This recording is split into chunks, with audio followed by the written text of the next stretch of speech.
Hello and welcome to the MCU panel discussion and review. Of course, today we're doing Guardians of the Galaxy Volume 2. That's right. Shortly after doing Doctor Strange, but Yes, of course you didn't know that. for the second time. Yes, that's why we look exactly the same, but thankfully not as angry. Don't worry, we didn't hate Doctor Strange. Just go check out the video to find out what happened. It was really annoying. It had nothing to do with the movie. It had everything to do with Skype. Anyway, Adam is here, and only Adam. That's me. Yep. So, patreon.com/Genesis Vendrosani if you'd like to contribute to the channel. We have tiers, and they do stuff. Like literal tears from losing the Doctor Strange review. Yes. An hour and a half of our lives. Yes, you get late access to videos like Doctor Strange review, because why would it be early? Who knows? Contact me on Twitter if you want to look at the 1 minute bit of footage that we have from the actual Doctor Strange review we did that got lost. It's on Twitter right now. You can go check it out. It's not exclusive access. It's public access. Everyone can see it. Everyone can see it. Oh! Hey! And contact me on Facebook if you want to tell me how you feel. Right. You're offering free counseling. Yes, now that we've got the plugs, plug-in Uranus out of the way, Adam, give me your 2-minute initial thoughts on Guardians of the Galaxy Volume 2.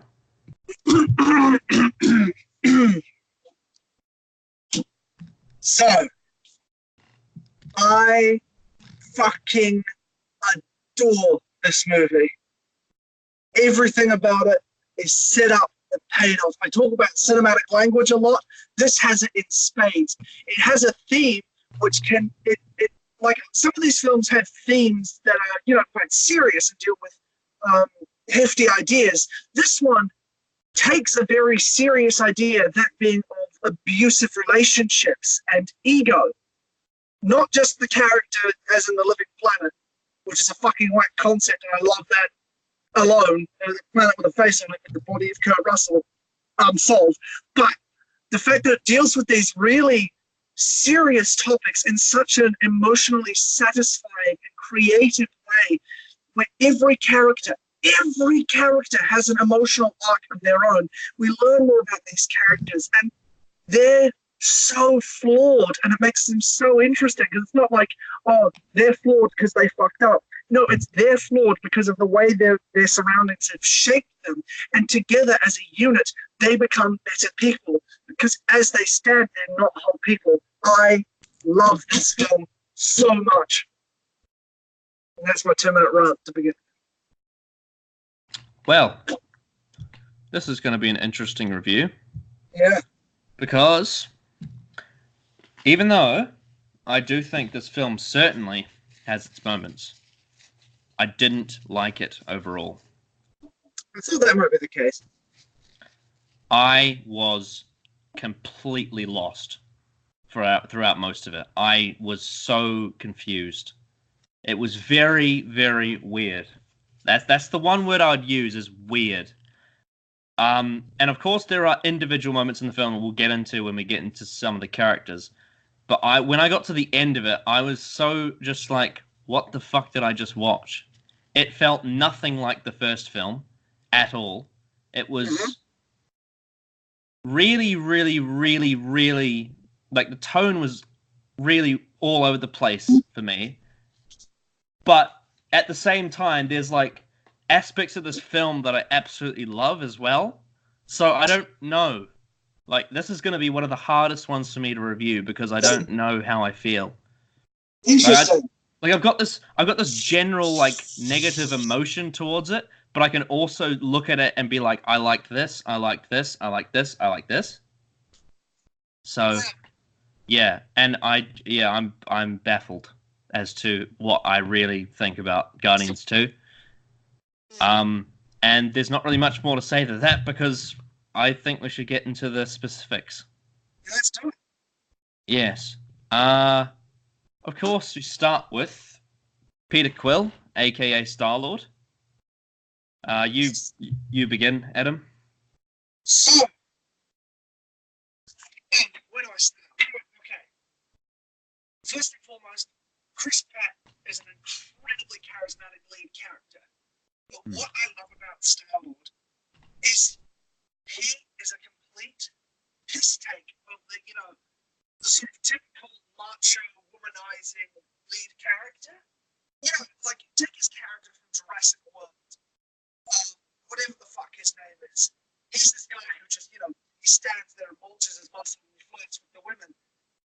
Peter Quill is a deconstruction of that, because really, he's only a 14-year-old kid trapped in an adult's body in many respects, because he never really properly got to mature.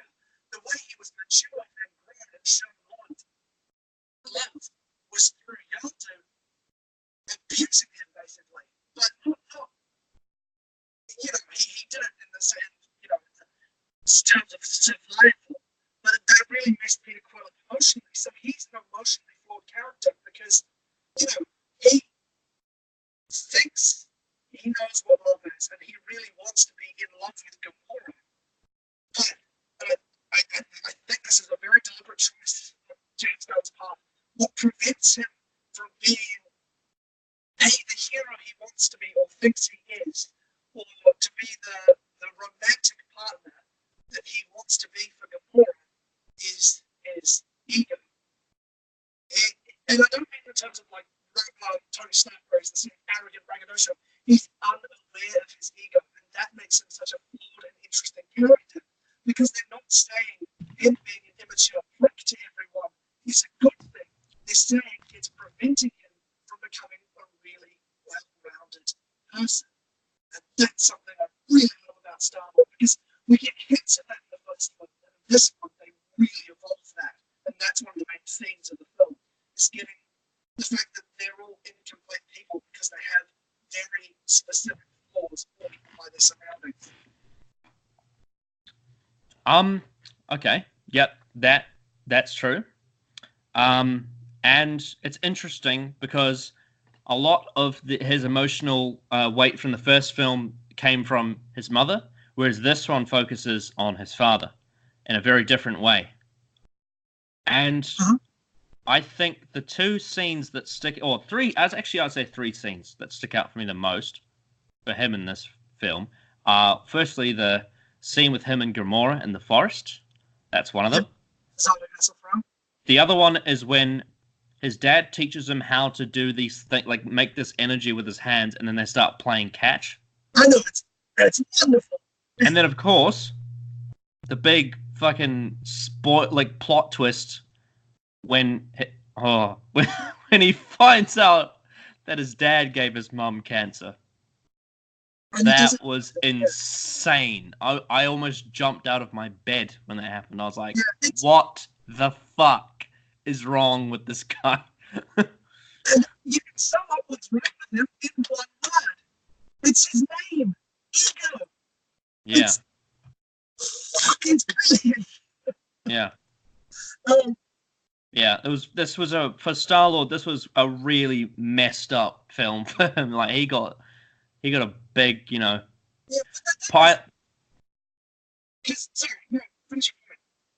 was just gonna say he got he got a lot. He had a lot happen to him in this. A lot. Did. Like, for example, think to the first film. What is it about Peter Quill's character that connects him to his mother? What does he do that connects him with Earth? What's his mixtape? It's his mixtape. Mm. And the gift his mother gave him at the end, when he finally decided to move on, to say, accept her passing, opened the gift she left him. And that's the mixtape, volume 2.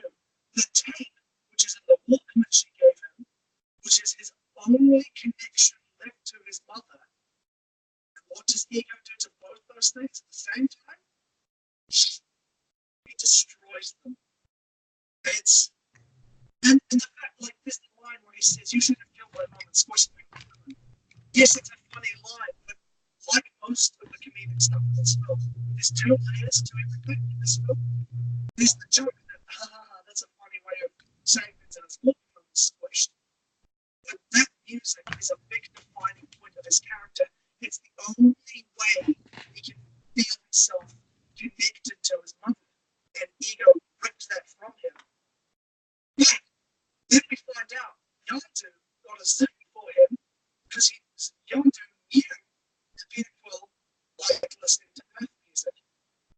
So Mm. Yondu, even though he was abusive and horrible, did care for Peter, and Yondu was his father. Yeah, his adoptive father. Exactly. And that's why that line at the end when Yondu dies is so impactful and so powerful. Because everyone is flawed, everyone is complicated. For the film that has Dave Bautista in grey makeup, you know, talking about how big his shits are, as well as a talking raccoon and a baby tree, and a character named Taserface, this is the most emotionally complicated and real human story in the entire MCU, in my opinion. Yeah, well, I mean, Star-Lord is one of those characters that you can just relate to. Mm-hmm. Because he's not, like most people, he's not complete. He's missing something and he's not sure what it is or how. He has these emotional barriers that he uses through humor and this kind of braggadocious attitude. But that's a problem. That's him ignoring his own fear, you know, and his own lack of understanding his emotions. He's Yeah. very, and in the first movie, he's more of just this kind of, you know, sort of, you know, action man with a little bit of that in there. But in this film, they bring it out fully, and I love that in this film. Every single character who grows from the first film, and I think that's one of the reasons why it feels so different from the first film, because the characters shift into a more real environment because their emotions and their flaws are explored more, especially Rocket. Interesting. But yeah, now Star-Lord is a fantastic character, and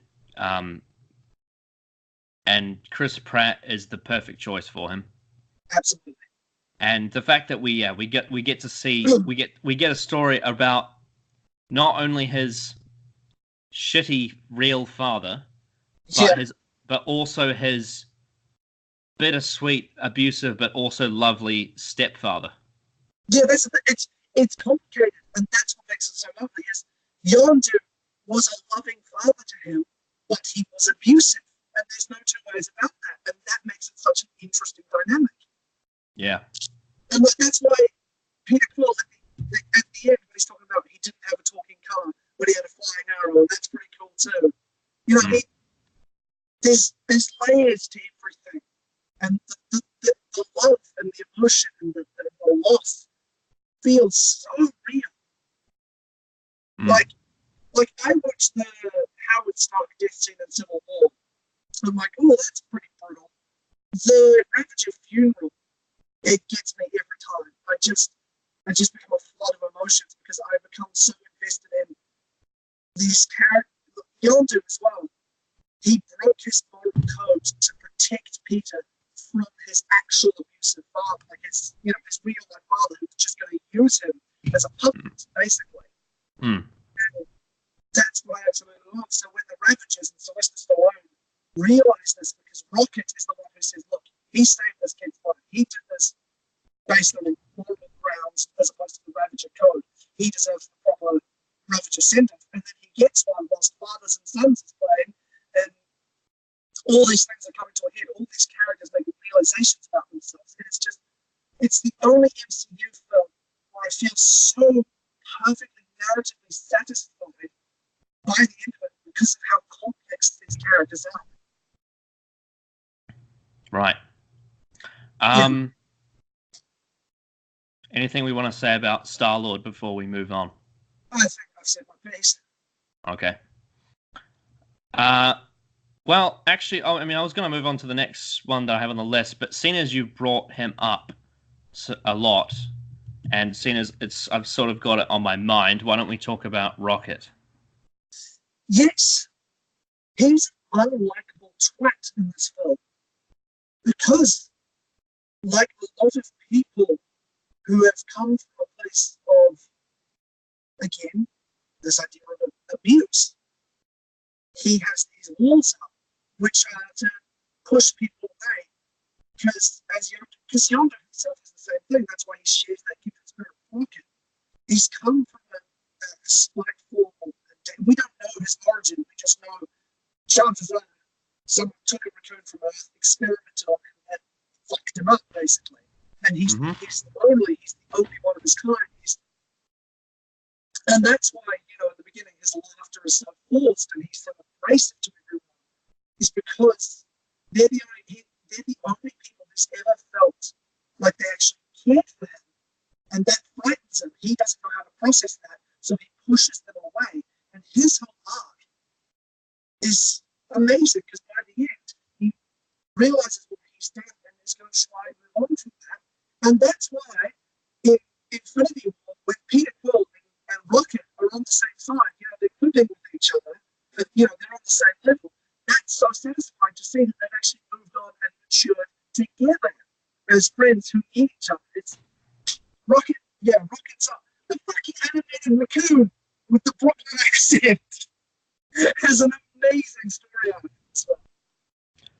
Is it fair to say that regardless of the complexity of his character, that the fact that he has so much screen time makes him unwatchable? No. Because the problem for me is regardless of the way he's written, I just can't watch him for too long because I just get so fucking angry with him. But that's kind of what I love about the character is he was kind of the fan favorite other than probably Drax. In the first book, people were like, "Oh, this guy's fantastic. He's really funny," and then they made him so aggressive and unlikable. That was a ballsy move on James Gunn's part. But the reason for doing it, because from my standpoint, I like rewatching films, and I like having this ability to sit down and get layers from things. Each time I watch it, I get a bit more of the character psychology. I like a movie that has clearly been thought out and laid out in a thorough and really personal way. And even though Rocket is so abrasive, because I know what his story arc is, I don't find it unwatchable. I find it weirdly endearing because I can understand his internal struggle. And even though he is being an absolute arsehole to everyone, I find that makes the ending so much more satisfying. There's a reason the last shot of the film is him crying after Yondu, the only person he's actually had a kindred spirit with, has died. Because he realized through Yondu what was actually happening and learned from his mistakes and is trying to heal. And that's why I find him very watchable. Because in a lot of ways, these two storylines have been branched off that sort of converge at the end. And the protagonist of one story is Peter Quill, obviously, and the protagonist of the other story is Rocket. And they have their own unique, really interesting and playing arcs, which I find is great to watch. But I do understand your point that getting angry with him makes it very hard to watch. That's why I've got such weird. That's why I feel so strange, and it's not just Rocket. I have such a weird, opinion on this film because on one hand, I had a horrible time watching a lot of it, but I also recognize that it's a really good story. So I don't know how I feel. It's really strange. I get that coming from the fact that the first film, was kind of a fun space film with hints of that internal drama in there, but that's not really taking the forefront. But the fact that the second one goes full ham with their emotional states and personal conflict and internal conflict, it's a different feeling. But from my perspective as a writer, I love that. So that's why I prefer this over the first one by a long margin. I've watched the first one, probably 8 or so times. I've watched this one probably nearly 50 since it's come out in 2017, 2 years ago. Wow. Yeah.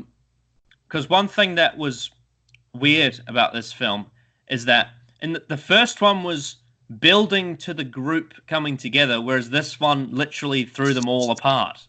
And the point in which they flew apart was the song "Break the Chain" by Fleetwood Mac. The chain, them linking together, strong, like in Planet of the Apes, apes together strong, and separately they weak.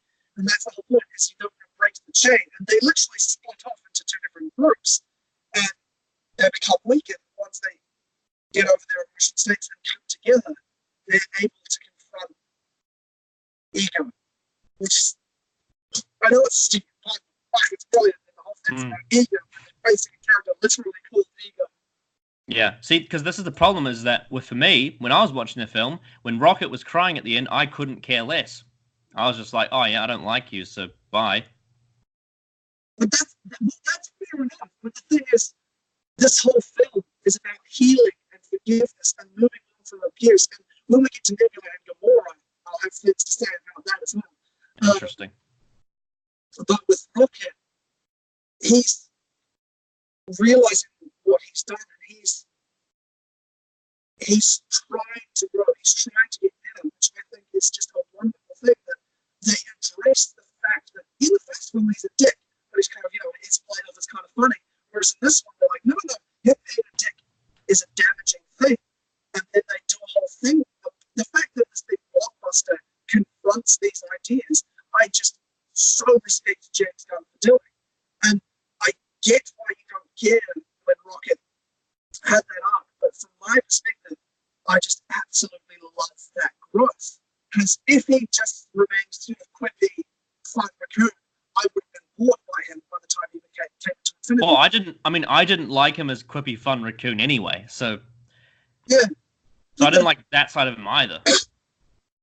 Also, the thing is, he realizes that with this surrogate family, he has a place, to call home. Home is where the heart is. The chain is reconnected. Perhaps the chain is reconnected. Yeah.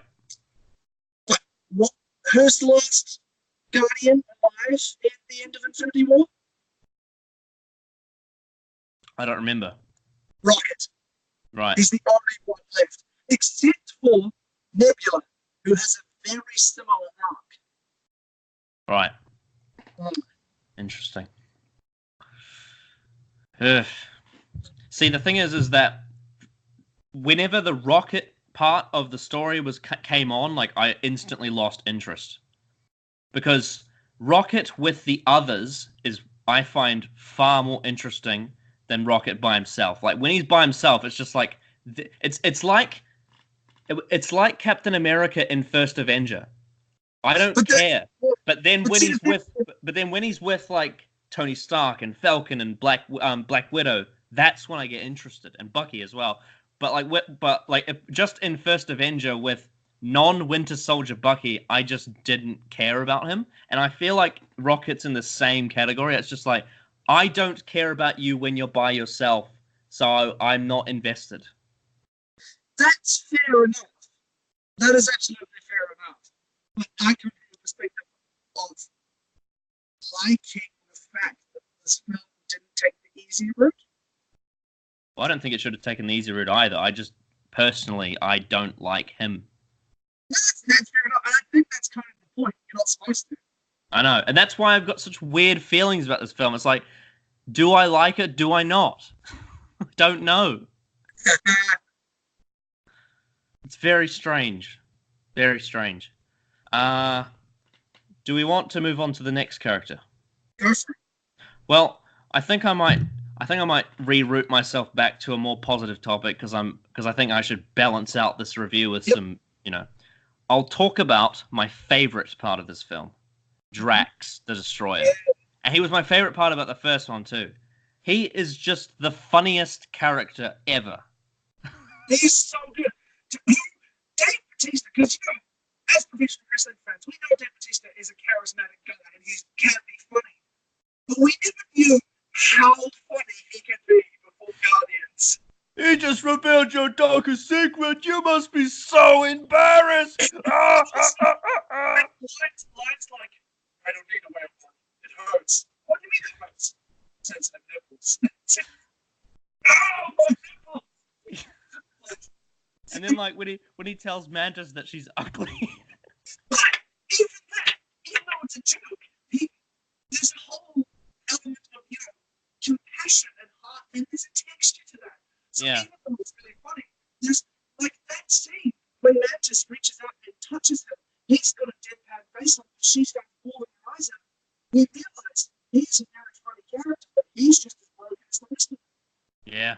And they've got, like, a really, really weird reverse romance. It's so strange. Like, but I like it a lot. I don't think it is really a romance because, like, It's like an anti-romance. I don't know.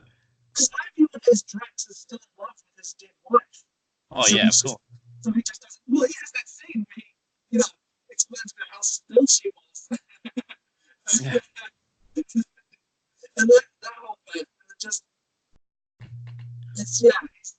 So even though he's formed the least amount of an arc, he still has this texture to him, which makes him such an interesting character, on top of the fact that he's fucking hilarious. Oh yeah.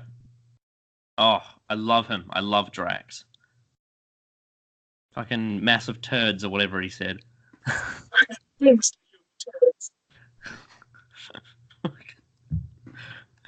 He's just so alien. It's great.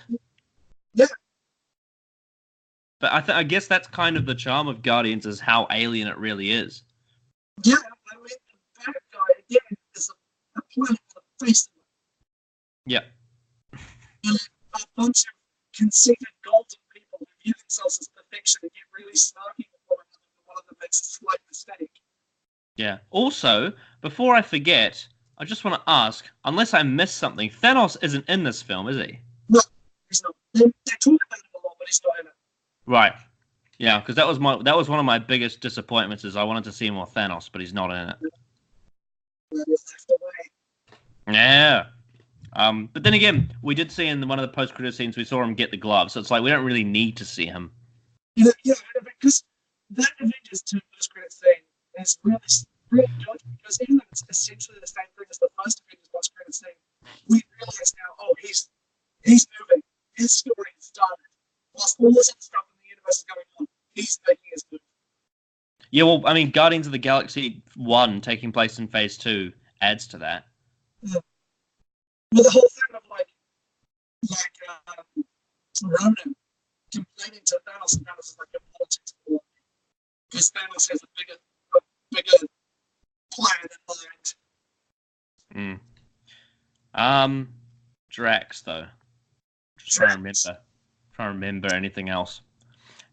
See, when I understand that they have arcs, but like when at the end of the film, when he told Mantis that she wasn't ugly or whatever he said, I just kind of cringed. He said, you are beautiful for the comedic effect on the inside. Right. So even that's tying to his whole idea, because he doesn't view her as beautiful, because she's cheerful and smiley, and he hates that. He thinks it's hideous. But he does respect the fact that she has a moral compass, and she's willing to put her life on the line for others. So he thinks she's beautiful on the inside. Right. Yeah, I didn't dig it. I thought it was pretty cringeworthy. Which is weird because it's Drax. I usually laugh at everything he says. But that thing, it was a minor joke. But also, because he's the one with the least amount of an arc in this way. I'm gonna whip out an opinion that I have on Spider-Man and Infinity War and this film, as well as sort of Phase 3 as a whole. Maybe not Civil War, but ever since Iron Man 2 review, I've been commenting on how the comedy has evolved in these films. And I'm starting to notice that as the phases have gone on, the comedy has started to become occasionally ill-timed. And that's my biggest criticism with Infinity War is that. It's some of the comedy just feels like it completely interrupts the momentum of the film. And I noticed it in Spider-Man, I noticed it in Doctor Strange, and I noticed it in this film as well. And it just doesn't work. It's funny, but it's not good for the story. It just feels so weird. I do sort of disagree. Sort of agree with you in parts. With this film, though, that's pretty much the only real thing that does slightly bother me about it. However, a lot of the jokes do land for me, though there are some that don't. But most of the jokes usually at least have some. They've got an extra wrinkle in them. There's an extra layer to the point. Right. So that's why I do, even though if it doesn't make me laugh. Usually it's a character where there's a little bit of their psyche coming in, makes it more interesting to me, as opposed to Spider-Man Homecoming, where they'll just be a joke, which is just for the sake of a joke. Yeah. Well, I mean, because I have the same problem with the Lord of the Rings films, is that a lot of the humor comes really spontaneously, and the tone is so weird that I just don't get it. I don't understand what I'm supposed to feel in this moment. I feel like I'm sitting at a table of people talking about something that I don't understand. If I feel very alienated by the comedy, it's really, really strange. That's fair enough. Coming from the sort of writing perspective, tone is important, but I've sort of come from the philosophy that it's not hard and fast, because then that sort of can restrict the writer. However, I do completely understand in the likes of Infinity War, which is very serious.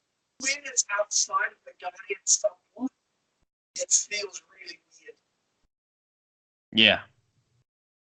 Yeah. The Guardians, like the joke that made me laugh the hardest in Infinity War was we hear the rubber band start playing, and it just goes space. And we're like, oh, it's the Guardians, brilliant. I love the house of that because of how simple that was, and it made sense with the Guardians characters. But for the rest of that film, some of the jokes were like, why? You're all going to die. Yeah. So I sort of agree with you. Would you agree with me on Lord of the Rings? Yeah, especially in Return of the King. Yeah. Just because Two Towers seems to balance it out pretty well. A couple of moments, but Return of the King has more of them, especially with Gimli, and it's like, And then like Fellowship of the Ring is so unintentionally funny that it's funny regardless of what happens. Because it's just pure meme, and like the jokes that are supposed to land don't, but the ones that aren't even there do. Yeah, absolutely. Yeah, but that's for another podcast. Yes. Why don't we move on to? I guess we could talk about these two characters together, but we can separate them if you'd like. Gamora and Nebula. I want to talk about them together because their whole arc is very important. Yeah, but I guess Gamora's kind of connected to Star-Lord as well. Yes, but there's this whole thing of, because you commented on the first one, sort of how they don't have a conventional romance, and that is because they're both defensive characters. They've both been through so much abuse and they have their trust damaged, and immediately from a young age she's had to be more serious. So she's not. It wouldn't make sense for her to just be, flirty and fun with Quill simply because she's had a lifetime of being a soldier. And that comes into the point with Nebula as well, who said very much the same thing. But Nebula always came into the short end, and she was never the favorite daughter. So Nebula sort of shifted all her resentment, as opposed to being abused by Mantis. She shifted that hatred onto Gamora, and neither of them have really been able to move on from that because it's so burnt into them. So it's like when Quill went to kiss her first time and she got a knife out of his throat. Again, there's a lot of layering to them and how their surroundings have shaped them to this point. And it makes them, in my opinion, much more interesting characters, especially Nebula, because in the first one she was just kind of a vengeful sister. Whereas in this one, we get the whole part where she talks about what her goal is to kill Gamora and kill Thanos. Like, that's all her life is now because she's so broken by her upbringing and her surroundings. And what I love about Nebula in this film is she also becomes more relatable because she has that line where she said, I just wanted a sister. And Gamora reconciles with her because Gamora just needed to survive. She was a kid as well. Their relationship becomes so much more textured and interesting. It's not just the good sister and the evil sister. It's the two sisters who both suffered from abuse and as children didn't know how to process it. And so as adults, they still have their respective shields up, which affects, in Gamora's case, affects her personal relationship and potentially having romantic love because she can't trust anyone. And that's why I really appreciate it in the film. Her and Peter Quill didn't have, the typical kiss under the fireworks. They just held each other because Quill issues that he's got to deal with. He's an incomplete person, and she's got her issues she has to deal with. And Nebula, I mean, what we see in Infinity War, she's obviously failed because she's being tortured by Thanos. But Nebula has softened just a little bit because she hugs Gamora, and that's the start of their healing process because Nebula realized, yes, she was a kid as well, though what she did was lead me to die to the horse, basically. And that's why I fucking love Nebula and Gamora in this film, because it's not particularly funny. There's some plot, but as characters, it is so interesting, and especially how Rose from Hustle and the Cheers, I really appreciate that. Yep. But here's my problem. Mm-hmm. So all of what you said is true, and from a story perspective and on paper, the writing for them is fantastic. But for some reason, I wasn't convinced by the actresses in this film. I didn't like either of their performances, and I found them to be incredibly fake. And I didn't believe it for a second. Interesting. I sort of get that with Karen Gillan as Nebula, because she's, I think partly to do with the prosthetics. She's gritting her teeth with the time. And also, because I think part of that for me comes from the fact I know she's got a Scottish accent. That's an original accent. So that kind of dampens that a little bit. And that is fair enough. However, when I say that, let me just say this. I know people like this, and that is exactly how they act. I know the reason why I believe their performance is because it speaks truth to people I know, and people who've suffered this kind of thing as well. Not obviously not, a big purple dictator, but people who've suffered abuse and manipulation, all these horrible things. That seemed very truthful to me because it was very much like actual people who I know.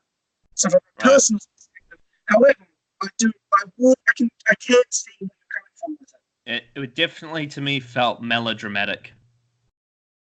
It was.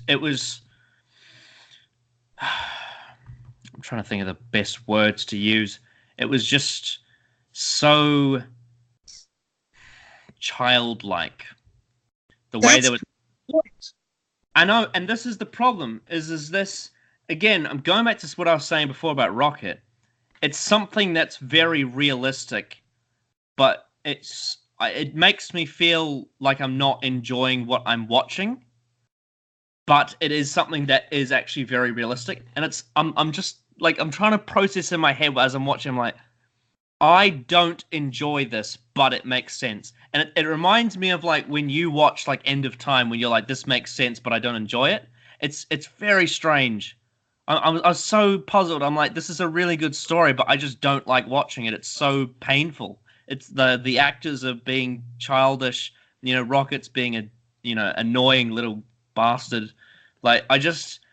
And like not only that, it's also like some of the CGI in this film looks different to the first. It looks really weird. I don't know what the word is to use, but it just looks weird. I think that comes from the fact that the film deliberately has a completely different color palette to the first one. Yeah, and that really put me off because in this one it was so sunny and bright, and it just looked weird. It was very off-putting.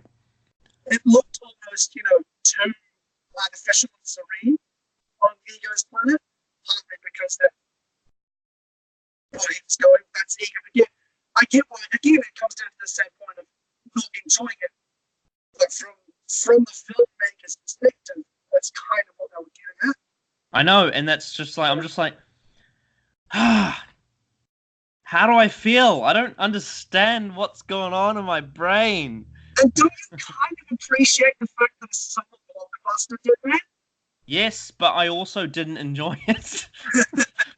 It's like I appreciate this film a lot, but I really didn't enjoy a lot of it. It's very, very strange. I don't know what to say apart from that.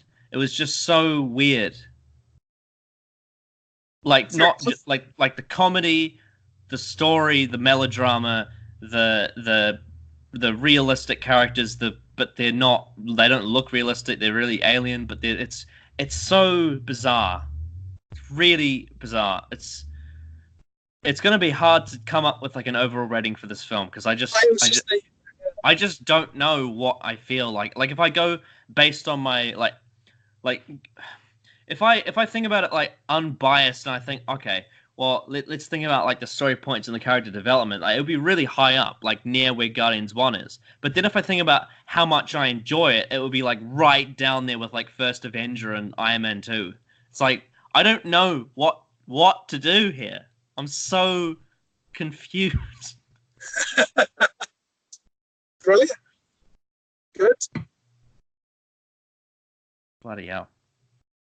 But yeah, no, I have to say I was disappointed by Karen Gillan's performance. I thought she was not as good as I thought she would be. She's much better in Infinity. I thought she was better in the first Guardians and she was barely in it.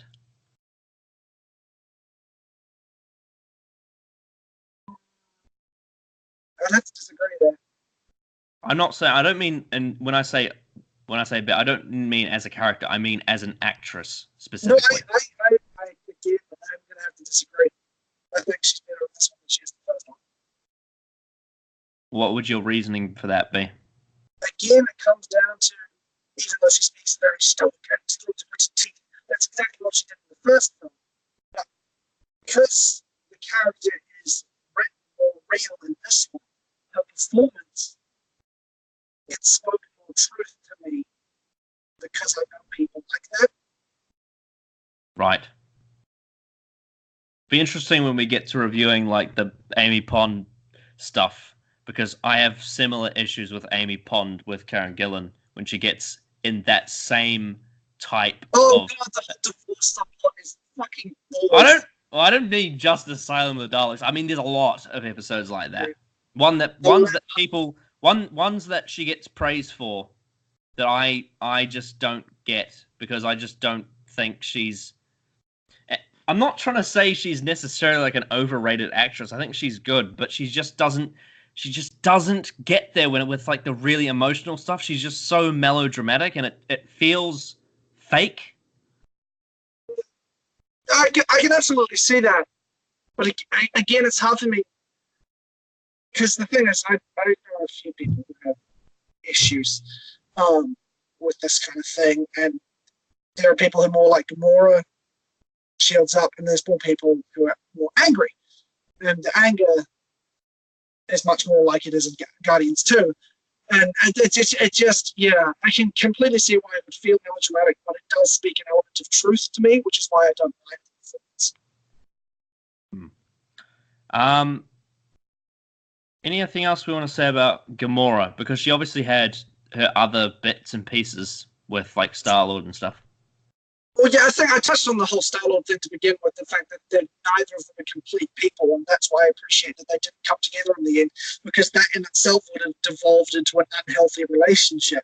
Yeah, I would still say, through my issues with this film, I would still say that they're probably my favorite MCU romance at this point.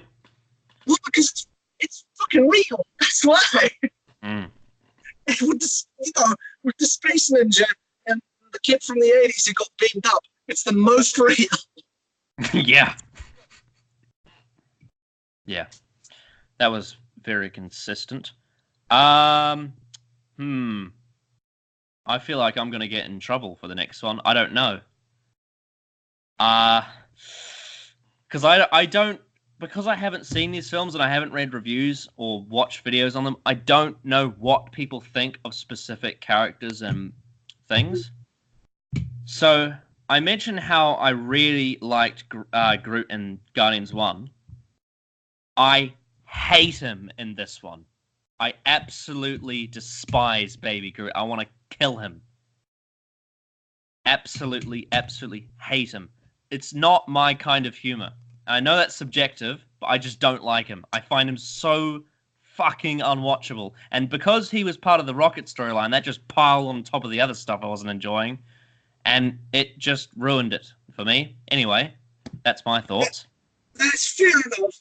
The thing is, I don't particularly find him funny or endearing. but he has a very specific reason for why he is a baby. Obviously, Groot, died and reborn. But there's this whole theme of fatherhood and maturity. And Rocket fails father because he lets Groot is Groot. He puts Groot in the face of danger. Baby Groot, as a character, there's not much there. It's just him screaming and crying as a baby. He's a baby. So there's not much there as a character. Weirdly, they got Vin Diesel to still do the voice. Yeah. But what I really love is that there's lots of small little things, like at the very end when he sits on Peter's lap and listens to Fathers and Sons with Quill, just has that silent little bonding moment. And there's the opening scene with Electric Light Orchestra playing as he's walking around and dancing, and every single one of the Guardians has a parenthood moment with him in the middle of this danger, because there's this whole thing of they're basically 4 parents to one baby. Right. And that's what I really like about him, is I don't particularly find him funny, but as in terms of the story and the themes that he embodies, I really enjoy that. And there's one little tiny moment which I absolutely adore. So throughout the whole film, he's kind of, either passive-aggressive or outwardly aggressive to Drax. Like when he's like, out of the way, smaller, dumber Groot, and Groot just starts kicking him. And there's lots of little moments like that where he shows signs of aggressions towards Drax. But in the end, in the funeral scene, the only person he wants to be cradled by is Drax. He's the only one he trusts fully as a parent, because Drax is the best parent, because he was one before his child died. So there's all these little layers to everything in this film. Again, I want to reiterate, I don't particularly find him funny, but I really, really enjoy what he represents in the story. Right. I just got Minions vibes, to be honest. Oh, fuck, he's way better than Minions. Minions can fucking die. Fuck the Minions. Cheap, nasty bollocks. If you want to watch a film that has no clever setup payoff, the language of film, fuck the Minions. Didn't that film get like one of the highest grossings ever? Yeah, because they're cheap and easy, because they've become a fucking meme. I hate meme culture. Yeah, my stepsisters tried to get me into Minions. I'm like, no, go away. It's not for me. It's the worst thing ever. It's like small toys. The thing that bugs me about them is I got a Kinder Egg thing for Easter, right? Just for the hell of it. That's a Minion. There's no creativity there. Give this arms, legs, and a bloody little suit.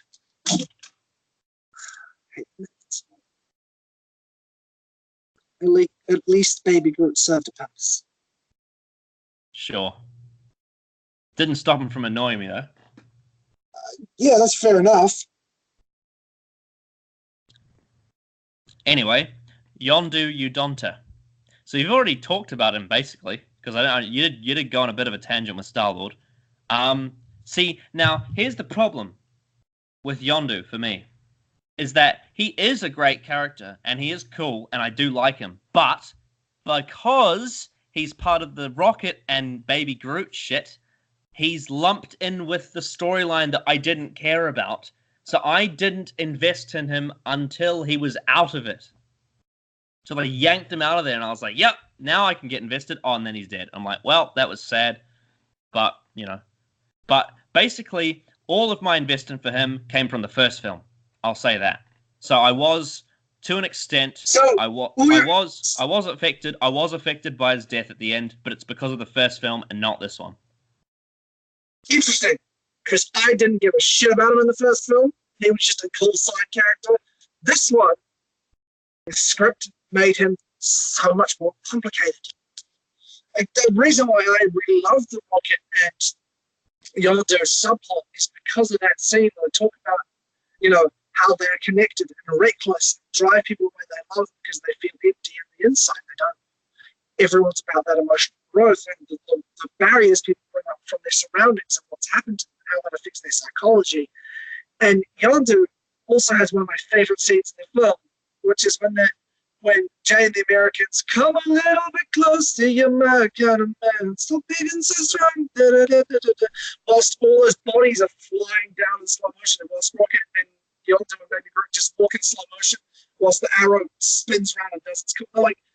I was hoping you'd enjoy this subplot listening to your Guardians review because you mentioned how much you liked the arrow, and all I could think about was that scene, which is fucking dope. Well, I do love the arrow.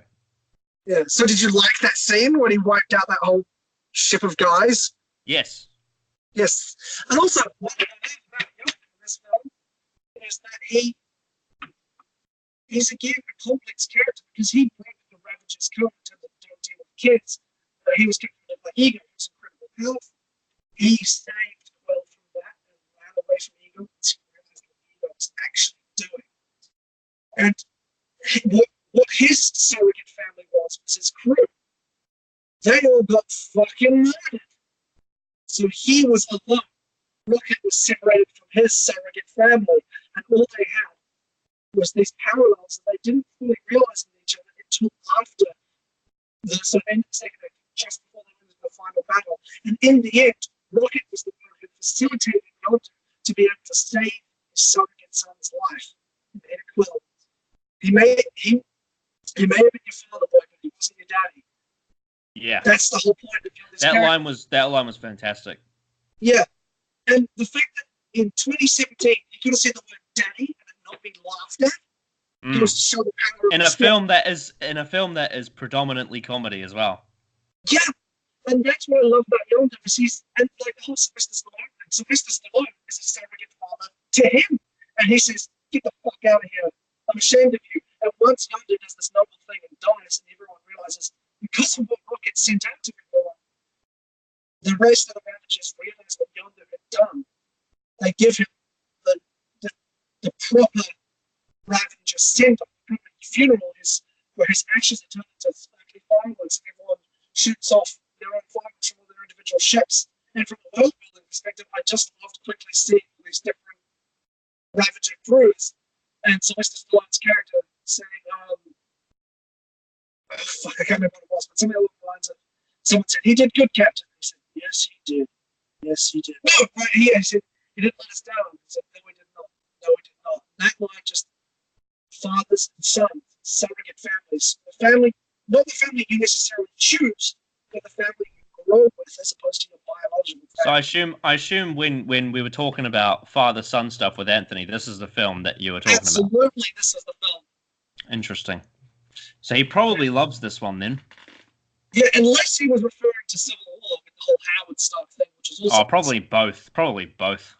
But this is, from my brain, this was the one. I mean, Anthony likes the Idiot's Lantern because it has a father-son storyline. So there you go.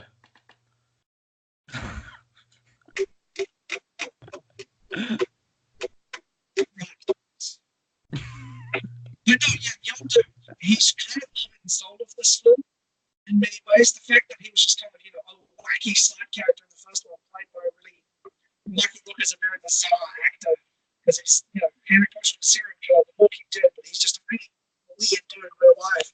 He's really cool. And the fact that James Garner wrote him to be a central part of the whole idea of the film and make him the emotional core. Though I understand that you didn't really enjoy that subplot because of the whole Rocket thing, but the fact that it led to the point of Rocket's journey of self-discovery coming through Yondu's own self-discovery, every character grows, they evolve, they emotionally mature and try to heal at the end of it. And that whole final 10 minutes is about healing in the wake of Yondu's death. So I absolutely love his characterization in this film and what he represents to the themes and ideas of this film. I love Yondu in this film. Right. Next character is... have we... I mean, when we talked about Drax, we sort of already talked about Mantis, right? Yeah, Mantis is, she's, again, she's probably the one who sort of represents a theme more than an actual character herself, because she, she represents those kind of relationships which traps when one partner is basically making the other partner subservient and, engulfing their life through this whole idea of, oh, he found me and saved me. But Ego was just using her power to make himself better and, sleep and all this kind of stuff. He's manipulating her. So we do get a bit of a dramatic eye to her, but mainly she was comic relief. But she was quite funny comic relief, and I can never pronounce her last name, does a wonderful, wonderful performance. Yeah, she's fantastic. Mantis is one of my highlights of the film. Mm. She's very good. Yeah, I like the whole scene where they're in the Ego ship and she's touching them and tells everyone about his feelings for more. I just really like how naive she is when it comes to social interaction. That's why her and Drax get along so well. Yeah. It's like actually, I got flashbacks to Chantho. Reminded me of that a little bit. I can see that. But even more extreme. Well, I liked the scene between Drax and Mantis when he pulls a practical joke on her, and instead of getting upset, she laughs. Because she enjoys seeing other people happy, and that makes because she's an empath. Even though literally she wasn't touching him at that point, when other people around her are happy, she herself feels happy because that's just part of what her species does. But yeah, she was a fun comedic character who also had a deeper representation within the greater theme of abuse. I love that scene where she tries to wake Drax up, and then Drax is like, "Oh no, I'm imagining us having physical interactions." Yeah. So funny. It's very funny. Oh. And then of course, I guess you could say the main villain of this film was Ego, who was Star-Lord's father. Does me finding him 100,000% obnoxious make him a good villain? Interesting. Why is that? Well, I just really, really, really wanted to turn the movie off whenever he was on screen. I just find the actor, he has, go away heat with me. Just the sight of him, I just wanted to slap him. He was so fucking weird. I was like, who are you? What is your personality? Above any other comment, I think you saying that you have go away heat with Kurt fucking Russell is probably going to be the most controversial. I mean, maybe if I saw him in another film, it would be different. But in this particular film, I found him so hard to watch. He was just he just felt like he was doing an impression of Star-Lord, and I feel like that would maybe have been the point. But it was just so annoying. I couldn't. Star-Lord was influenced by the characters in the past that this actor had played, which is why he's perfect casting as Star-Lord's father. Right. Well, that's very strange, because I thought he was very, very annoying. Interesting. Because what I love about him is coming from the perspective of someone who absolutely loves this actor, Kurt Russell. He's one of my favorite actors. I really, really like him. The fact that I knew he was the villain going in, the fact that there's a whole point to ignoring your go away here with him in terms of the way the story delivers him. He is a very warm and caring figure, but throughout the whole film, there are signs that he's manipulative, abusive. I mean, his fucking name is Ego. That's the whole thing. And that's why scenes like, there's little things, which is again another thing I love about this, is all the little details. When Star-Lord, the scene when they play catch, but when Star-Lord makes the light and he goes, yes, he gets super excited about it. That is a funny moment, but knowing why he reacted that way adds that sinister level of abuse again. Yeah. Thousands and thousands and possibly millions of other kids couldn't do that. So finally he found one who did. That's what he's excited about. Not the fact that he's cheering on his son. The fact that he's cheering on this thing that will be able to share his power in his eyes. Yeah. And yeah, just honestly, I've said it before and I'll say it again. That twist, when it's revealed that Ego gave his mother fucking cancer, is so, I was so shocked. I was like, Oh, what? Like, Yeah. that's one of the best plot twists in the entire MCU. I was absolutely blown away by it. I was like, that is so messed up. It's a gut punch, man. And the fact that he wasn't even like it wasn't even a secret to him. Like he was just like he just blasé said about it. Yeah. He was just blasé, and then Yeah. then it does like the famous what is the shot called with like the background Dolly, zoom? Yeah, they did that on Star-Lord, and like that was and because his mother is, I mean this term in its literal sense. Star-Lord's mother is his trigger. Mm. That's what the eyes turn back to normal. Dolly zoom in. He was there. It was such a courage, and the fact that Star-Lord didn't even say anything, just bang, bang, bang, bang, bang, bang, bang, just shot him to shit. Yeah. And also, that also ties into what happens in Endgame when he punches Thanos for killing Endgame? Gamora. You mean Infinity War? Sorry, Infinity War, yeah, when he punches Gamora. Gamora, Jesus. When he punches Thanos. I don't know what film you watched. When he punches Thanos for killing Gamora, and then Thanos gets the glove back in the that ties into Peter Quill's whole arc. He's an unstable human being.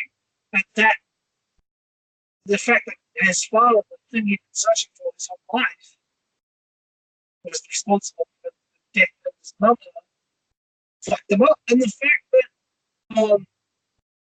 again, manipulative and unhealthy and dangerous relationships. Ego, I genuinely believe Ego did fall in love with Peter Quill's mother. He wasn't just saying that, but genuinely think he did love her. And that's why he killed her. Because he's like, no, you're a distraction to me. Because that's how he viewed anything that wasn't himself. And he's one of my favorite villains in the MCU. Because he's technically same powers as the good guy. They punch in the end, but there's so much more there to make it visceral when he finally does get defeated and does that horrible melting thing that he does at the end. It evaporates. Yeah. I love Ego. When I heard that Kurt Russell was cast as Chris Pratt's dad, I was like, yes, that's perfect casting. Because of roles like in Big Trouble in Little China, there's a character called Jack Burton who is very similar to Star-Lord, and there's other roles that Kurt Russell has played which are very similar as well. I think Tango and Cash is very similar as well. I love Ego. I love him. No, like he's awful, and that's why I think he's such a great villain. Is because he's so he's as a character really fascinating, but B again, like everyone else in this film, representative of the ideas that James Gunn was putting forward. Definitely. And that's what. Oh yes, no, I do think Ego is a great villain. I'll agree with that. Yeah. Well, as you said, that didn't confuse me. Because other stuff confused me, whereas that didn't confuse me. That was very clear. Yeah. But unfortunately, I just didn't enjoy it. Yeah, it's fair enough. But also, it seems like fucking, when he's singing the Brandy, fine girl, that song when he's telling the lyrics to Peter Quill about the song that was, him and Brandy's song. Mm. But that scene, again, with the whole thematic idea, was playing into Peter's ego. And that's why when Gamora isn't, so accepting of this, because she can see what a danger it is, and Peter is being so selfish because he's literally blinded by ego.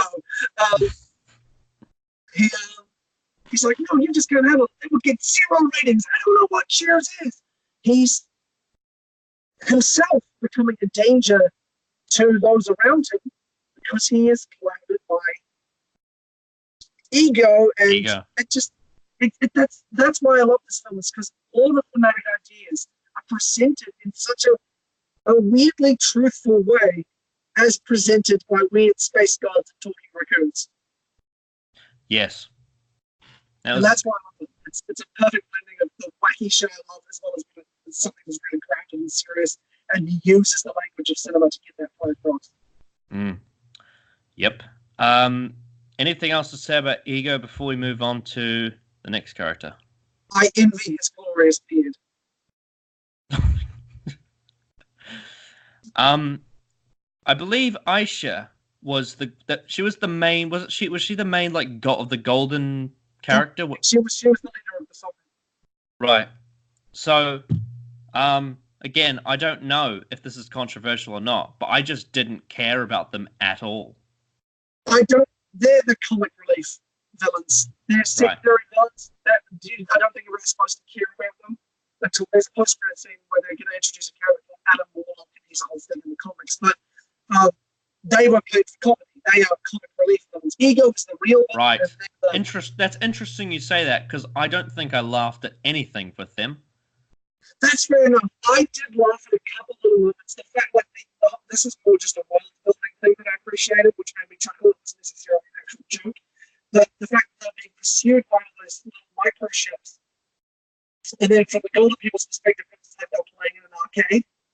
Yeah, then I actually know that was pretty fun. I didn't laugh out loud, but I was like, "Whoa, what the hell?" There's that kind of imagination of that world. I really like. And that does fit in with the whole like '80s space theme, though. Yeah, exactly. Well, I'm sure we'll get to it, but the whole David Hasselhoff thing as well. See now that tripped me up because when I'm talking again about like I didn't know if that was meant to be like funny or if it was meant to be something that I should have understood by a reference or something, because that came right when, like, what was it, Star-Lord shot Ego was when David Hasselhoff came. I was so like, what the fuck? I was so surprised by it. I was like, what the hell's going on here? This comes from the whole, again, the whole thing I love about James Gunn's script is the setup and payoff. Is who did Peter Quill tell? There's a whole scene where he talks about who he told his friends his dad was, and that's David Hasselhoff. And the reason he was never around it was he was off shooting. And Ego knew this.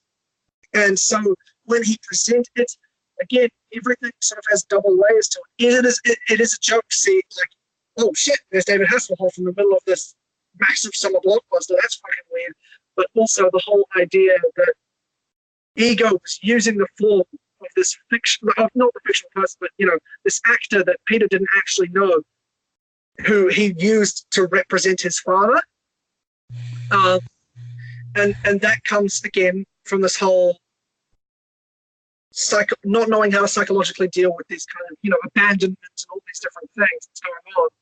And it is primarily a joke, but it does have that underlying thing of Ego manipulating people. See, now, that scene where he turns into David Hasselhoff, not only does it come right after the biggest twist in the whole film, but it also has this kind of weird, like, it almost feels like forced symbolism or rushed symbolism.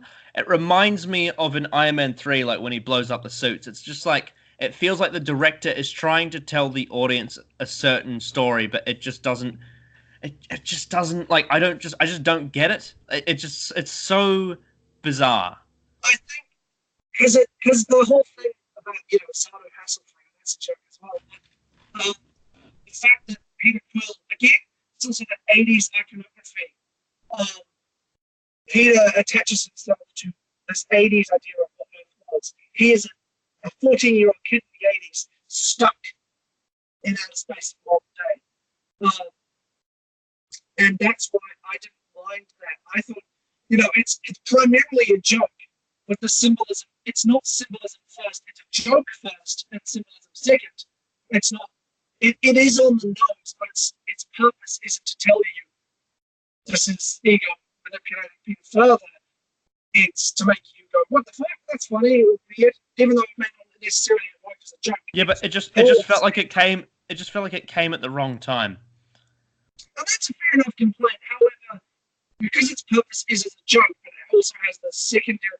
Its secondary goal is a layer of symbolism and also set payoff in terms of the whole sort of Hasselhoff thing.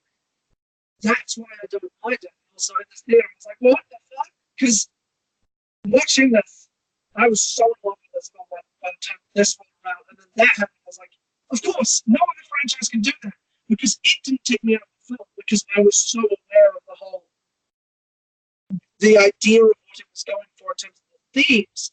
So when that came up, it did make me laugh. I was also like, oh, that's a low blow on Ego's part, which made me hate Ego's because of it even more. And he turned into that horrible CGI screaming skin thing. See, now that's interesting because my experience was completely different because I really didn't care all that much until the big pin drop and then David Hasselhoff turns up. I'm like, oh, okay. That's fair enough. I completely get it. It's just because from my viewing experience, I was paying attention to that fatherhood and abuse idea throughout the whole thing. When that showed up, I just kind of enjoyed it as slightly as a joke, but also because of what it had, the deep meaning it had to it as well. What did we think of Taserface? It is kind of like it's just like a kind of, that whole character revolves around that one joke, really. That's the thing is, and also the fact that, again, this film's about emotional growth and being aware of your own flaws, Taserface represents what happens if you're not aware of your own flaws and you don't try and become a better person.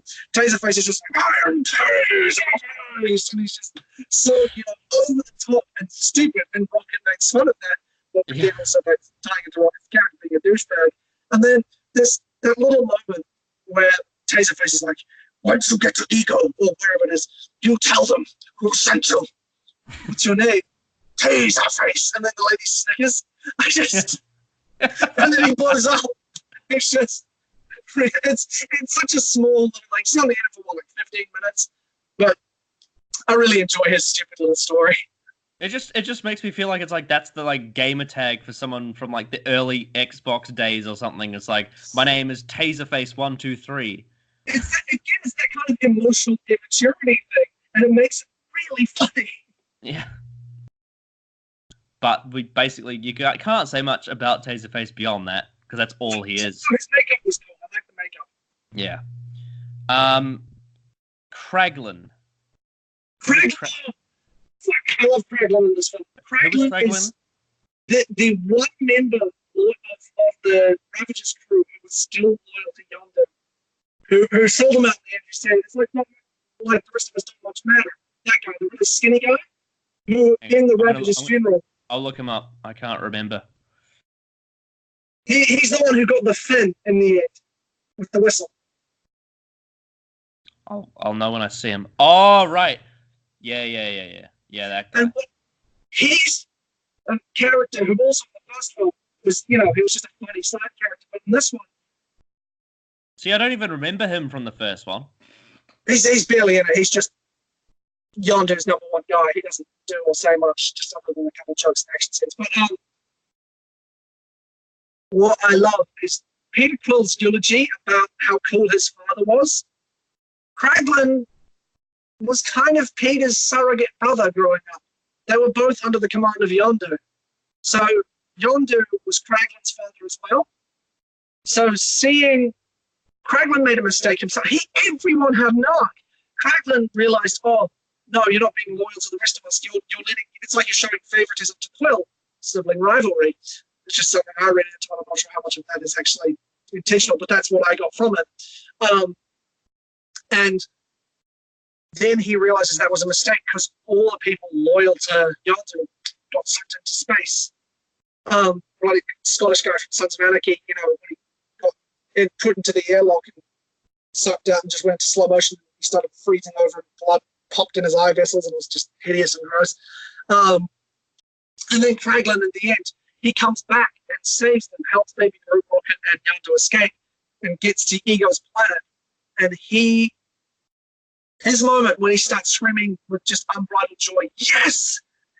At seeing Yondu's funeral, seeing the man he looked up to and respected all his life, suddenly getting the recognition from all the other Avengers, his arc was complete because he was emotionally satisfied by what had happened with Yondu. So even though he's a very minor character, I I really enjoy his story, and he's a funny side character as well, because when he tells Nebula, like, are you going to do anything with your money? And Nebula goes on that whole monologue about how she's going to kill Thanos. He's like, well, that was thinking, like a pretty necklace. And the other girls go, ooh. But you know you. Taps her on the shoulder. So he's really funny as well. But again, the whole arc. I really, really love that character. When he had that scene with Nebula, I was like, for a split second, I thought it was Arthur Darvill. That would have been cool. Just because he's kind of got like that narrow face and kind of like weird, like, oh, look. I think his name's Sean Young. He's the brother of the director. Yeah. And then, of course, we had Stakar O'Gord, played by Sylvester Stallone, right? Yay! I didn't expect him to be in this film. I just love seeing Sylvester Stallone. He's in it for, 3 minutes. He's basically just to symbolize the beginning and the end of Yondu's arc.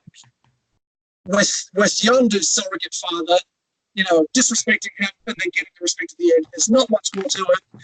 But I am such a mark for Sylvester Stallone because of the Rocky films. Seeing him in this wacky, stupid soap opera space nonsense, seeing Sylvester Stallone saying, "We're don't dealing, kid." I just loved it. There's not much to him, but I just love seeing him. He's the best part about Spy Kids 3. Oh God, he's fantastic in that. When he plays the clones of himself. Yep, and actually, no, I would say the best moment in that film is George Clooney doing an impression of Sylvester Stallone. That's right. So funny. It's so funny. It is brilliant.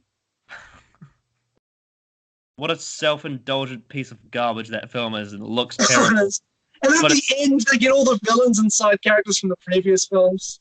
Bill Paxton and Alan Cummings. And all the best parts about the first two films were Antonio Banderas and those characters, but they were barely in it. They were barely in it. In the last scene. They had Ricardo Montalban, who played Khan in Sir Star Trek II: The Wrath of Khan, but they just gave him a weird CGI body because Grandpa couldn't walk. And he read his lines off a butterfly. Yeah, it was. Yeah. Oh man, Spy Kids 3 is crap. But it's great, but it's crap. Oh, it was as a kid, it was my favorite film ever, but now it's I hate it. It's so bad. Yeah. Terrible. Some of the worst CGI I've ever seen. It's headache-inducing, man. It's awful. Yeah.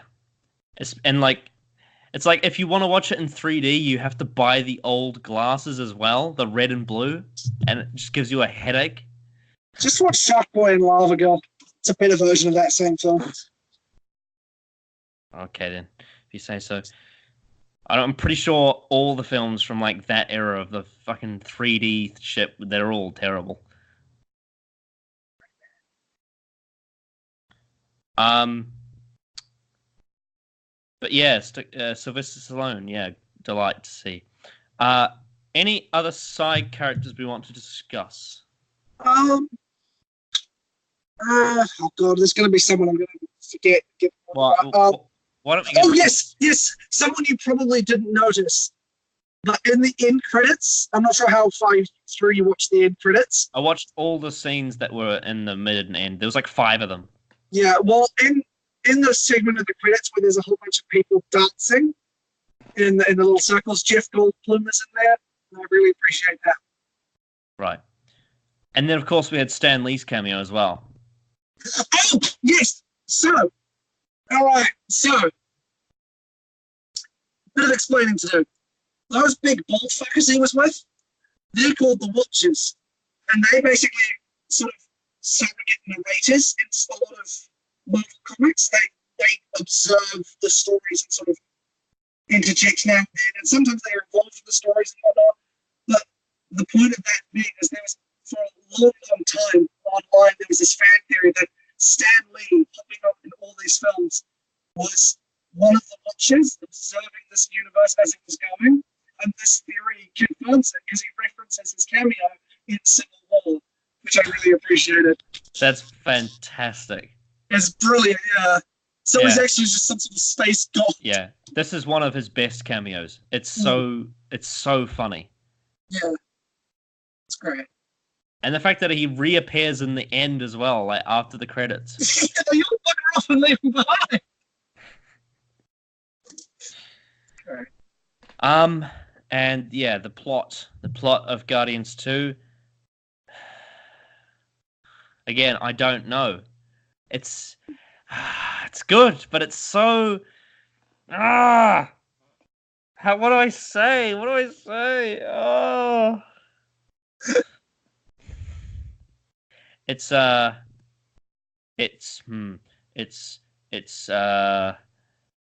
painful greatness. How about that? Is that the appropriate adjective for this plot? So, based on your experience of what you've been describing, I guess so. I mean, I did enjoy some parts, of course. I don't hate the film. I don't even dislike the film. I was so frustrated. I was like, I just really... It sounds like you were more taken aback than anything else. Yeah. That's a good way to put it. Taken aback.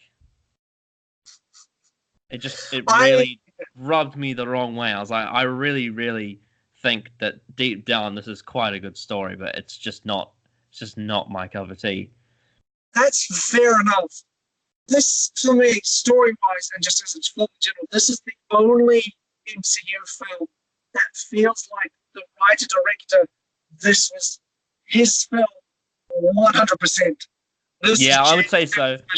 I would say so, and that makes sense because I've got written down here on my notes, I've got the fact that he wrote all of it and directed all of it.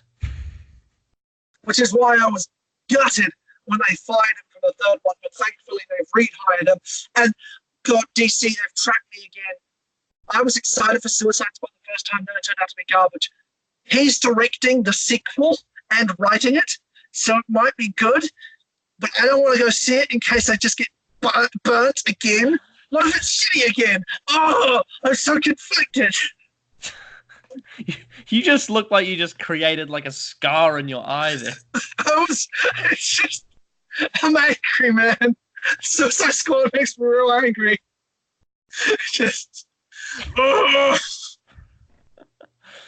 Oh dear. But back to Guardians 2. Yes, this was a 100,000% James Gunn film. And that's what. So there's a company called Troma who produce schlock.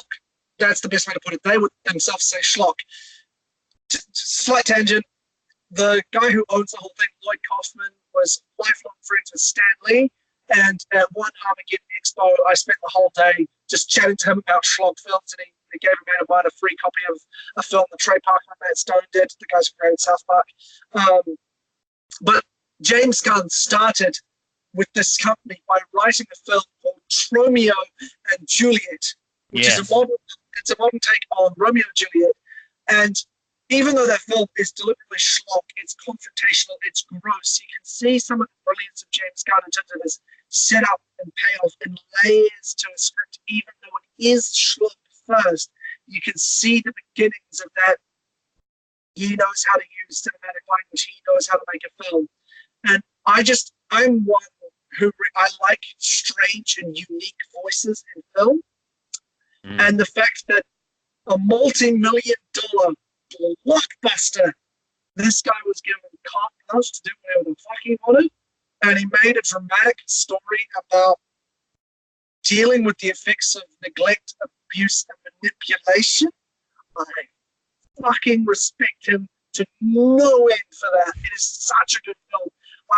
I get your confusion over it, but from my perspective, I was just overjoyed to see a film that wasn't generic, because I was kind of expecting the sequel to just be more of the same from the first one. Yeah, well, yeah, like the problems that we had with like Doctor Strange, how it was a film that should have been more like this one, where it was more creative and different, whereas it just felt so bland.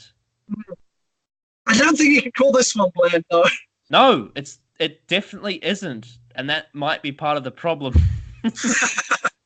but that's the thing I like is I get that, but from my perspective, loving all sorts of cinema from schlock to Akira Kurosawa and all that jazz, just being a film buff, whatever, who cares? Dime a dozen, but the fact that it has all these weird schlock elements, yet still has such an intelligent script. That's what I love about it. It's a perfect blending of things I like in terms of layered scripts and just goofy shit. Yep. In terms of the direction, I would say it was very ambitious. Very. Considering like how much CGI is in this film. It was in danger of looking like the prequels, but because of James Gunn's careful blocking and creative directing decisions, it looked very unique. It did not look staged like the prequels. Yeah. Definitely. Yeah, because the prequels had a kind of like video game feel to it, which was really off-putting. Whereas whereas standing around in a flat shot, whereas this had much more creative directing. Yeah.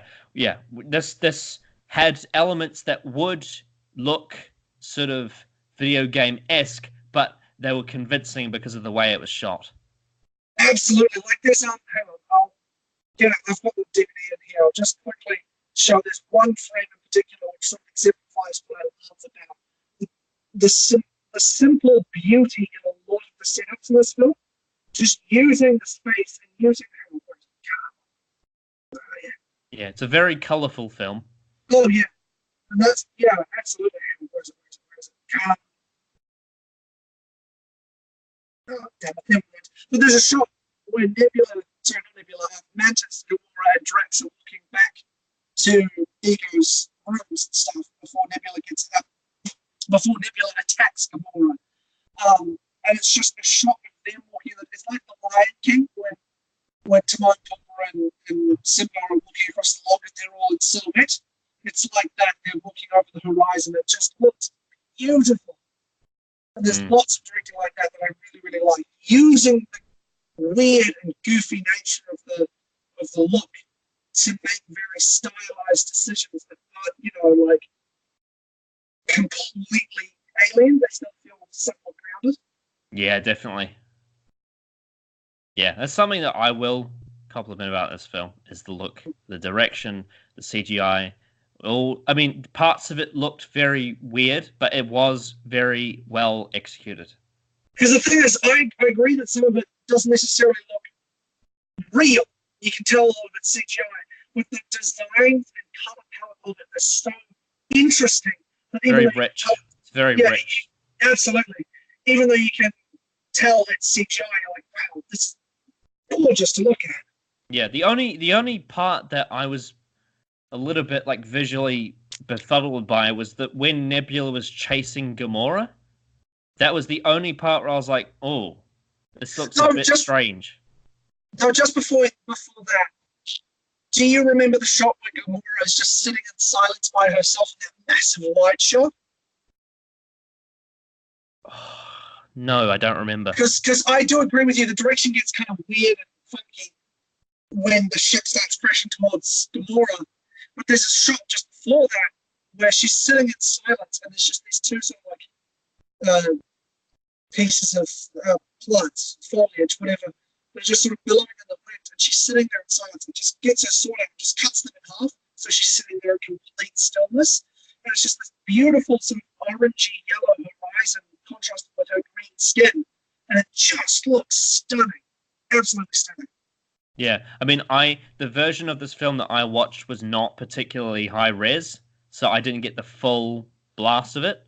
Well, I watched the Blu-ray, so that's probably yeah. Which is I watched the first one in Blu-ray quality, so I got that. So maybe I need to do that more often. But because I did that with Civil War too, and I was like, oh yes. I can't imagine not watching Civil War. Not on Blu-ray quality now. When I first watched Civil War, I watched it on IMAX. Oh. And that fight scene, I was just like, oh my God. Yeah, I watched Infinity War on IMAX and Force Awakens. Yeah, it was fucking great. Oh, Force Awakens was stunning. Oh, Regardless of what you think of the quality of the film, the cinematography of IMAX was fucking hell. Yeah, well, I mean, when I first watched Force Awakens, I loved the story, so it was a great experience. Well, the thing is, I mean, this is a tangent, but Force Awakens I don't think is a bad film. Derivative, yes, but derivative doesn't inherently mean bad. I think it's a very fun tribute band, like, cover of Exactly. original trilogy Star Wars, which does make it not as good as other things, because it's like you can't, if you're going to copy something else, it does make it a bit like it's not the same, but it doesn't make, at the same time, it doesn't make a lot of mistakes like some of the other Star Wars films do. And also, it's exactly what was needed to sort of earn public favor again. Yeah, unfortunately, you kind of have to do that. But and then fucking Last Jedi came around and was like, fuck yeah. Well, we're gonna make a movie. Everything happens, but no one grows. Well, the problem with The Last Jedi is that the whole reason Rian Johnson did what he did is because he probably didn't like that The Force Awakens was too similar to the original trilogy. So he went in the complete opposite direction and made everything not like anything, and just made it completely subversive. About The Last Jedi, I don't mind that he went in a different direction. My issue with it is nobody grew. No one learned anything. They all end up exactly where they were before, or they did. Nothing changed. Except, Snoke's dead, but now we've got a Supreme Leader in Kylo Ren. So nothing really changed. Yep, it's garbage. I hate it. Anyway, I don't want to talk about Last Jedi. I'm just going to get on a rant if I do. I've talked about it so many times before with people, and I'm sick of talking about it because it's Star Wars is done. Who cares about Star Wars? Look at Star Trek. Anyway, but obviously the music of this film is done by Tyler Bates, who also did the first one. Yes. So they had a theme, the Guardians theme. Dun, dun, dun, dun, dun, dun, dun, in Guardians 1. They take that theme and rework it a lot in this film. So in the interims of the soundtrack, Brandy, You're a Fine Girl, Fleetwood Mac's Break the Chain, Jay the American, so on and so forth. In between that, the actual score itself is beautiful. I love the score of this film. It's one of my favorite MCU scores. Yeah, the score was fantastic. Really nice. Yeah, absolutely. Really, really nice. And it was great in the first film as well. Like, Guardians has I think the Guardians movies have some of the best when it comes to like production values, like the look and the sound and the direction. It's some of the most polished stuff. Apart from the title card of the first film. It's so weird. Like, when the Guardians of the Galaxy logo pops up in the first film, it looks like it was done in Photoshop. It's so blurry. Yeah, it's odd. One thing, shit, what was I going to say? Oh, yeah. So, this is a bit unconventional, but I love what James Gunn did with this. Tyler Bate. Is it Tyler Bate who wrote the score? Tyler Bates, because Tyler Bate is the wrestler. Oh, that's right, Tyler Bates. My bad. He composed the score based on storyboards, mood boards, and the script before principal photography shot, so that on set, in earpieces, the actors heard the music live, so they knew what the true feeling of the scenes was going to be. So it did half of the directing for James Gunn. So that's why the music specifically works so much better in these films than a lot of the other ones, is because it was so inherently part of the creative process. It wasn't just there because they needed a score. It was there because it was part of the idea. Well, it's instrumental to the film. Absolutely. Well, no pun intended. Absolutely. Yeah, basically how they did it. Yeah, it was really, really, really good. And on top of that, wait, do you have a separate category for the soundtrack? Well, I don't mind. You can talk about it now if you want. So much better than the first one, and that's saying a lot because the soundtrack of the first film is fucking great.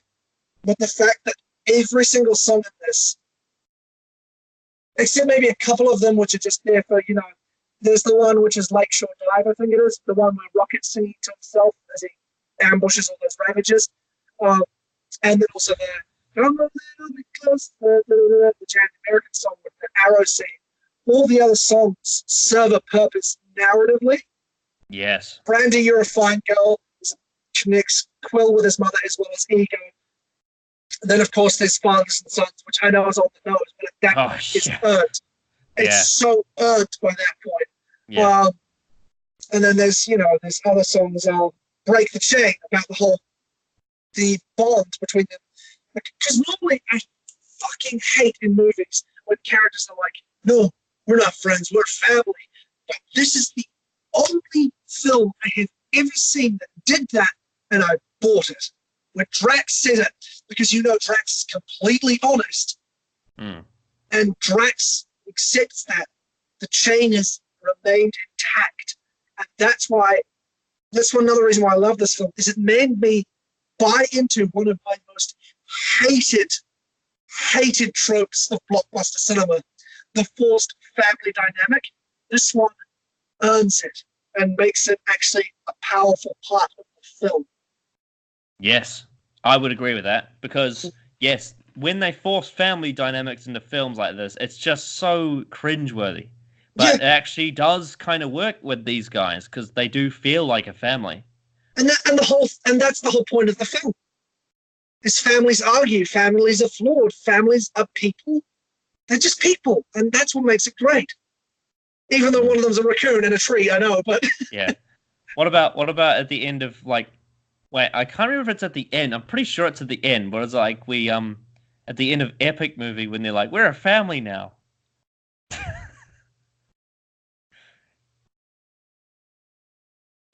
I'm not even going to dignify that with response. Move on. Was that stupid joke where it's like, whenever someone says something, then Lucy has to say it again? We're a family now. We're a family now. There's another video we did where I have a rant on spoof movies. I can't remember which one it is, but it's out there somewhere. Yeah, it is. Trivia. Yay! Dave Bautista's Drax makeup took only 90 minutes to apply this time, down from 3 hours from the first film. However, he would have to sit around in a sauna at the end of the day to get the makeup off. Oh man! Oh well, I mean a sauna. I mean, after he's a physical actor, and there's a lot going on stunt-wise, and heavy, uncomfortable makeup. A sauna would probably be very nice at the end of the day. Oh yeah, true. Unfortunately, he can't go in a spa because then all the paint would just leak into the spa.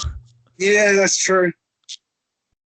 According to visual effects artists, Ego's planet contains 1 trillion polygons and is considered to be the biggest visual effect ever made. It shows. It's something else. Like I can't remember. I remember like the WWE 2K games. They're like before they ramped up the number to like 8 for people in the ring. It used to be 6, and they said, "Oh, it's because of the polygons. We can only fit like this many million polygons." And it's like you look at this film. Ego's planet has 1 trillion polygons. This is what 1 million times what a gaming console can handle. 1 million. You can. Oh, that's why in the credits, the visual effects artist section is just a block of text. Yeah. Yeah, and good on them. It looks amazing. Yeah. Oh, it's stunning. Absolutely stunning. Good work all around on the production team. Yeah. Prop master Russell Bobbitt had difficulty finding the cassette decks used in the first film, and all of the Sony Walkman headphones they found were broken. Bobbitt contacted Sony to see if they had any available to filming, but they didn't, so he eventually created 6 from scratch. Good on him. That's a talented prop master. Yeah. James Gunn choreographed and served as the motion capture for Groot's dance during the opening credits sequence. It took the visual effects team nearly 2 years to complete the CG rendering for the scene for the final film. Jesus. 2 years for that stupid dance. Gainfully employed, I guess. According to Chris Pratt, the script helped him come to terms with the death of his father and helped his son come to terms with his father's job. Because it's a powerful script. Vin Diesel was able to pull off Baby Groot's high-pitched voice on his own. His performance required no digital alterations of any kind.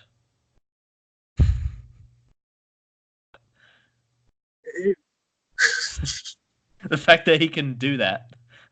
There's no, he's known for having granite in his throat. That's so weird.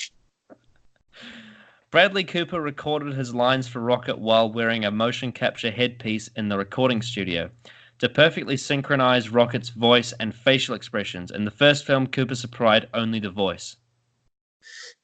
That makes sense because you compare Rocket in this film to the last film, he's much more textured in the way he moves his face. Interesting. I thought he looked worse.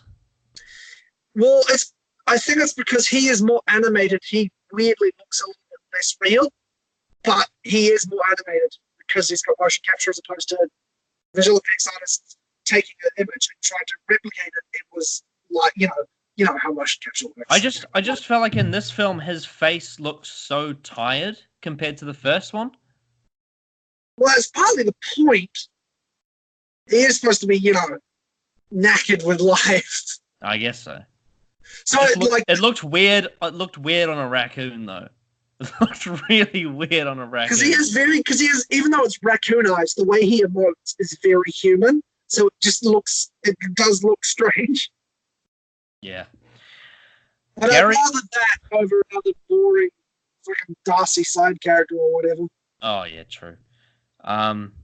Gary Oldman, Viggo Mortensen, Christopher Waltz, Christopher Plummer, Max von Sydow, Alec Baldwin, Ron Perlman, Stephen Lang, Arnold Schwarzenegger, Bruce Willis, Robert De Niro, Michael Biehn, Mel Gibson, and Liam Neeson were considered for the role of Ego. Only one of that lineup I think could have worked. And that's Mel Gibson. Right. Not Arnold Schwarzenegger. Because he'd just be Arnold Schwarzenegger. He's such a fucking meme. Because Mel Gibson was a huge, name in the 80s, and he is the breakdown, the racist shit aside, very, very much far aside. He is a very talented man. What if Hulk Hogan was Ego? It would make so much sense. He can't act for shit. But it would make sense because he's got so much ego. It would, and it would be great. But fuck that. If the Macho Man was still alive, he could do it. Oh, Star-Lord, you got too much ego. This whole planet is yours, brother. This whole planet is CGI. I'm your father now. Groot, snap into a Slim Jim. Oh, man. But no, Kurt Russell was perfect casting. Because if you watch Kurt Russell's younger performances, it's very similar to Chris Pratt. Like, Chris Pratt as a sort of Hollywood star now has very similar sensibilities to his old characters. That's so weird that you said that's the truth. Because that's not at all how I saw it. I was offended when you said you didn't like his performance in this film because I love Kurt Russell so much. I just wanted him to go away. But no, yeah, Mel Gibson is probably the only other actor on that lineup who I think could have done it, but Kurt Russell absolutely is the top guy for it. The puttering sound as the ship's engines die after the crash was taken from a recording of a pump used for an airbrush, with the sound of being dropped in pitch and with a graduated time shift. Cool. Dave Bautista was a villain in the James Bond movie Spectre. In Mhm. this movie, he plays Drax, which is also the name of the main villain in the Bond movie Moonraker. Yeah. Yeah, he played Mr. Minx or something. He only said one word, which was shit, and then he got pulled out. Was it like it's silver fingernails? That's what I remember. Yes, he had silver fingernails, and he like did an Oberon Motel on someone, I think. And then he had a punch up on a train, and a chain wrapped around his neck. Bond said a line, and he went shit, and then got pulled out. Spectre was bad. Yeah, it's weird. Poor Daniel Craig. It's like the Star Trek films. It's like Casino Royale, really good. Quantum of Solace, balls. Skyfall, fucking incredible. And then Spectre. Yeah, basically. Does that mean the next one's going to be great?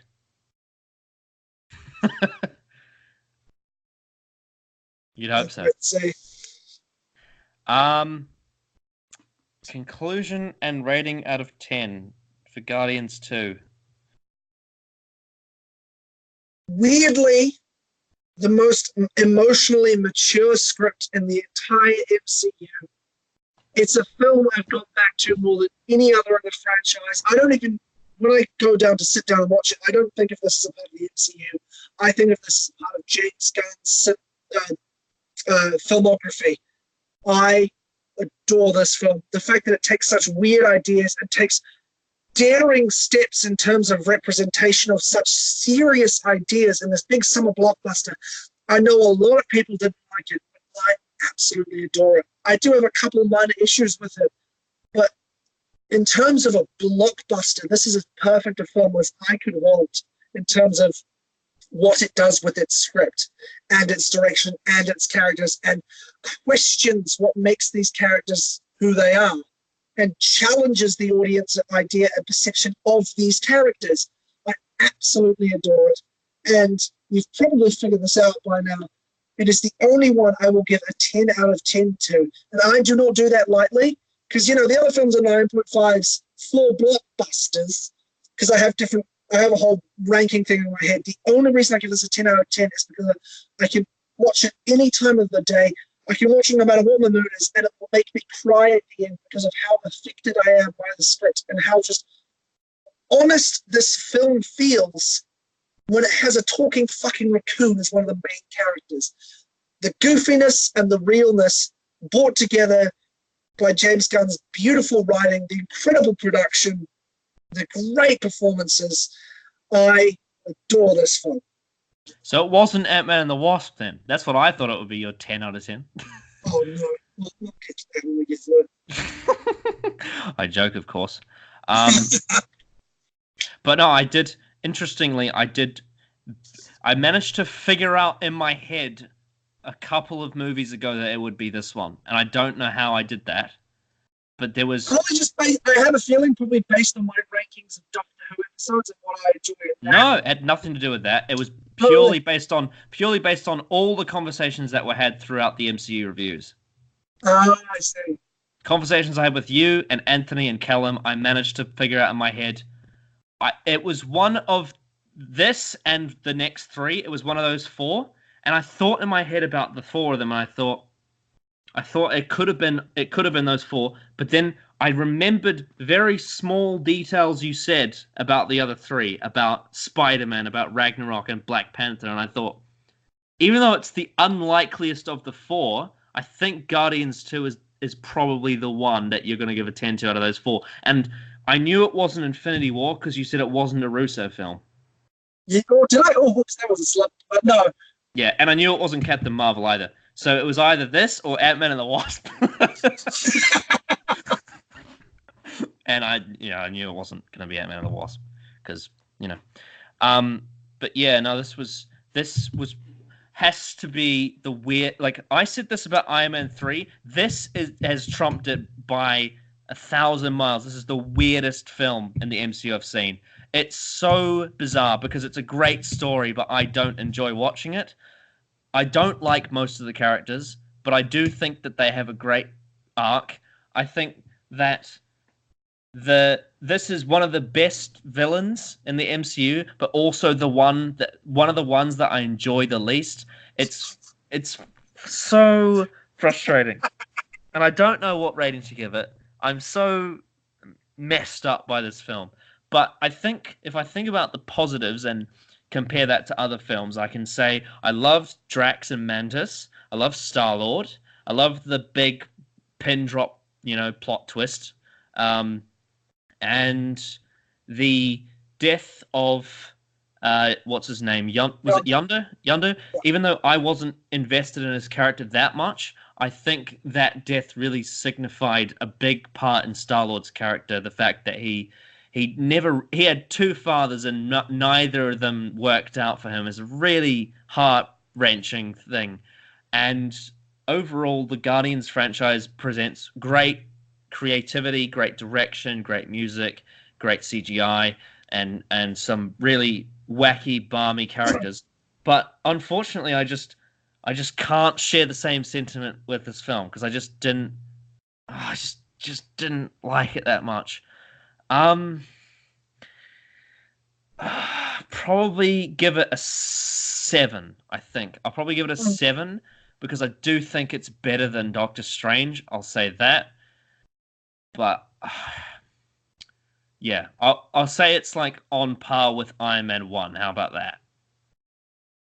Because I gave Iron Man 1 a 7. So yeah, that I definitely think at some stage down the line, whenever I'm rewatching these films, I'll try and pay closer attention to the more intricate details because I do think there is a couple of things going into this film that have affected my viewing of it as well. It's not just my personal feelings on some of the comedy and whatever. It's also the fact that this is the point in this marathon because I've been watching these films so close together. I'm starting to feel the franchise fatigue with Marvel. Like I'm starting to get to the point where it's just not as fresh as it was like a few films ago. It's getting, I think, especially because I was so satisfied by Civil War that it's getting to the point where I'm lacking that oomph to get invested in some of these films. To be fair, you have been watching a decade's worth of films over what, 2 weeks? Yeah, it's really cramming, and also. I watched this film after we lost our Doctor Strange review, so I was pretty pissed off before watching it. And to a degree, the comedy and a lot of the elements of this film did make me feel better. It was a remedy to that pain. It's quite a harsh script as well. Yeah, it was a therapeutic remedy to that pain. I don't think I was necessarily in the best mindset going into it. I think there is definitely something to say about that. But again, I can't rate something that I don't get. So like even if there is a future where I could like the film more, I can't say that I do until that happens. Yeah. So I'm gonna stick with a 7 because I'm confident that was, I think, the degree at which I liked it. I think I'm not sure. It's really, I'm puzzled. Ugh. Ugh. I'm so annoyed, because I just really wanted to like it. Just didn't go down right. But yeah, then obviously the next film after that is Spider-Man: Homecoming, which I have seen before, so that'll be interesting. But yeah, anything you want to say before we stop the recording, and hopefully it stays, because you've talked for 2 hours about this film, and I don't want to lose it. I love this film. It's honestly one of my favorites. Not just the MCU, but just in general. I love it for its unapologetic weirdness and realness. Right. I think that's a good way to put it. So we'll see you next time for Spider-Man. All right. Stop.